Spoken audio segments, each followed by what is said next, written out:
Hey everybody, welcome to our final video lecture for the urinary system. Today we're going to be taking a look at a few of the systems, a few of the things that the urinary system helps keep in check and helps monitors and helps regulates, basically what it helps maintain the homeostasis of through its ability in the nephron to be able to control different things and what's being filtered and reabsorbed in your blood. So vitamin D is one of the important things that your kidneys help regulate in your urinary system, helps maintain homeostasis over. Remember that vitamin D is made in the inactive form in the skin when you go out and get yourself some sunlight. That inactivated or that inactive vitamin D will be transported to your kidneys where it's going to be get a hydroxyl group added through a chemical reaction. Once that hydroxyl group is added to it, it will activate it. And so that activated vitamin D is a huge important component for being able to absorb calcium ions in your digestive system, as well as resorb those ions in the nephron. And so by regulating and activating vitamin D, your kidneys play a role in being able to actually absorb calcium out of your digestive system, as well as get that calcium back into your bloodstream in the nephrons. So vitamin D homeostasis also more so related to the digestive system, but you may notice that a lot of our milk these days is fortified with vitamin D. That just means that they are adding vitamin D into your milk because milk obviously is a great source of calcium. So vitamin D plays a role in absorbing calcium, so we just add it to your milk to hopefully enable your body to use that vitamin D to also absorb the calcium out of milk. Your kidneys also play a role in erythropoiesis. EPO is a hormone, is a protein that is going to stimulate the formation of erythrocytes. It's known as erythropoietin in your red marrow. Production is going to vary depending on each individual and their oxygen needs. For example, at higher altitudes, there's a lot less oxygen, or the partial pressure of oxygen is less, which means it's much more difficult for oxygen to move from an alveolus into your bloodstream, into those capillaries. So the body responds by creating more EPO. Your kidneys respond by creating more EPO.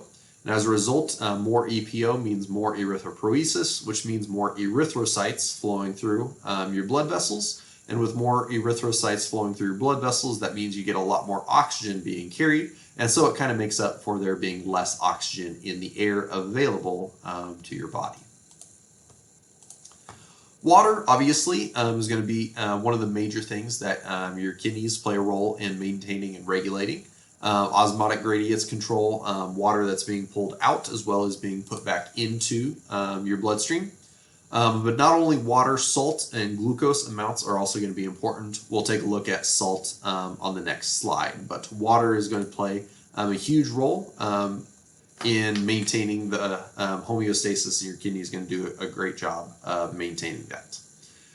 Your kidneys are going to try to balance the amount of water being put into your body with the amount of water being output, either through urine, through sweat, and things like that, because you want to maintain a normal water level. And so if your intake is really, really low, your body will respond by not putting out as much water so that you're able to maintain as much or maintain the right amount. But if your intake of water is really, really high, your body is going to respond by having a very high urine output. Antidiuretic hormone, while secreted by the pituitary gland up in your head, is going to tell your tubules and control just how much water is going to be resorbed by those PCT, loop of Henle, and DCT. More antidiuretic hormone is going to stimulate more water to be resorbed. That basically means that your intake is really, really low. And so it's going to tell your body that you need to hold on to more water. If you have less ADH levels, that means it's going to tell your body, it's going to be basically a weaker message to hold on to water, and as a result, your output is going to be greater. Along with water, salt, they often go hand in hand, although you do have a couple of other hormones involved in salt homeostasis. Aldosterone is your salt and water retaining hormone. It's going to be secreted by your adrenal glands and stimulate your tubules to retain or resorb more salt. Atrial natriuretic hormone, which is your salt and water losing hormone, is going to tell your tubules to lose more salt, and as a result, you actually end up losing more water as well. And so with these, with salt homeostasis, you get a nice figure 8, if you will, of negative feedback levels. So here, water level is low, and so you're going to release more ADH. You're going to hold on to more water, and that's going to return you back to your normal water levels. But if water level is high, you're going to have less ADH, and so your kidneys hold on to less water, and that gets your levels back to where they're supposed to be. If you have high blood sodium here, ANH is going to be released and tell your kidneys to excrete sodium or not hold as much sodium. And as a result, your sodium levels will drop back down. If your sodium levels are low, renin and aldosterone, we call this the RAAS system here. It actually can get fairly complicated here. We'll just focus on aldosterone here. But that's going to tell your kidneys to hold on to more salt and hold on to more water, and that's going to return your salt levels back to normal.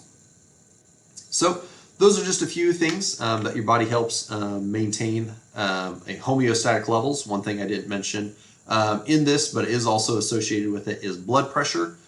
Basically, if your body is holding on to more water into your bloodstream, that means you're going to have more water in your blood, which is going to increase your blood pressure, just more things running through your blood vessels. If you're getting rid of more water, that's going to mean less water in your bloodstream, and that can lower your blood pressure. Same thing goes with salt and glucose and things like that. And so that's another thing that your body is able to maintain homeostasis of, is blood pressure, but it's based on its ability to either resorb more or allow more to exit as it relates to water and salt and glucose.